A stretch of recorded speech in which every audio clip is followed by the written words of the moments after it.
안녕하세요. 세란병원 치과 구강암면외과 과장 오민석입니다. 치아가 하나도 없어도 임플란트 가능할까 하는 주제로 오늘 이렇게 유튜브 촬영하게 되었습니다.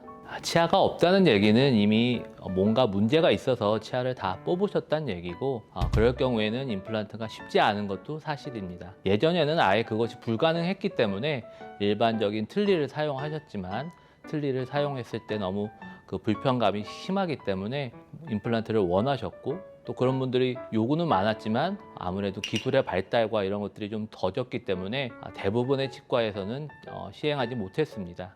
하지만 최근에는 기술이 많이 발달해서 임플란트를 심을 수 있고, 또 임플란트를 이용한 고정성 보철물을 사용한다면은 틀니를 없앨 수 있기 때문에 환자분한테는 아주 좋은 소식이라고 할 수 있겠습니다.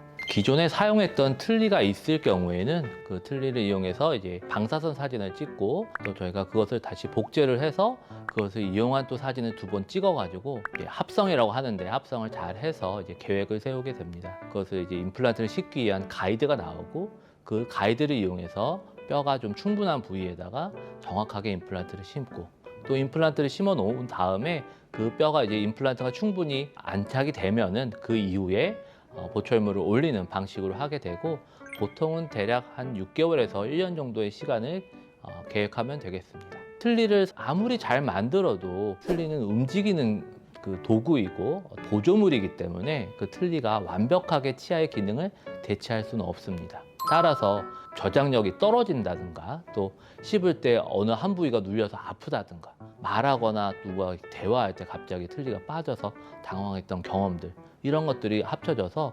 환자분들이 충분히 사용하시다가 도저히 못 견뎌서 하시려고 하는 경우가 많이 있습니다. 아무래도 임플란트라는 거는 뼈에다가 기둥을 박아서 하는 보철물이기 때문에 뼈의 충분한 양의 여부가 아주 중요한 이제 팩터가 될 수 있습니다.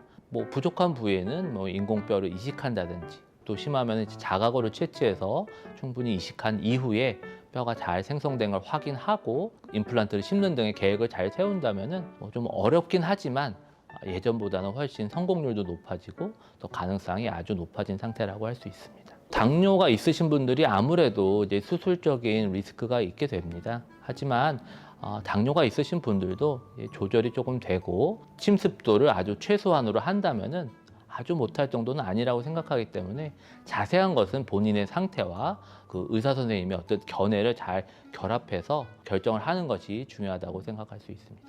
심근경색이 심해가지고 이제 그 환자분은 부분 틀니를 하셨던 분이었는데, 틀니가 너무 아프고 부분 틀니 했던 그 지대치라는 그 치아가 많이 흔들리고, 그래서 이제 틀니가 전혀 안 맞는 상태였는데 수술하기 얼마 전에 이제 심근경색이 생기셔서 지혈을 이제 먹게 하는 그런 이제 항혈전제를 끊을 수 없는 상태여서 개인병원에서 수술을 도저히 할 수 없다고 그랬던 환자분이 있었습니다. 그 환자분의 경우도 그 신경과 선생님하고 심장내과 선생님하고 잘 상의해서 약을 좀 조절한 이후에 그 가이드를 이용해서 수술을 하였고, 한 6개월 정도 이후에 보철을 올려서 사용하게 됐는데, 그 환자분이 이걸 왜 지금 했는지 모르겠다고 막 이렇게 저한테 이제 좋은 소리를 하셨던 그런 기억이 나고, 한 3년에서 5년 정도 체크를 계속 했는데, 그 이후에 이제 만나 뵀을 때는 얼굴이 살이라든지 얼굴이 너무 안색이 좋아지셔서 저희가 아주 기분 좋게 이제 체크를 했던 그런 기억이 납니다.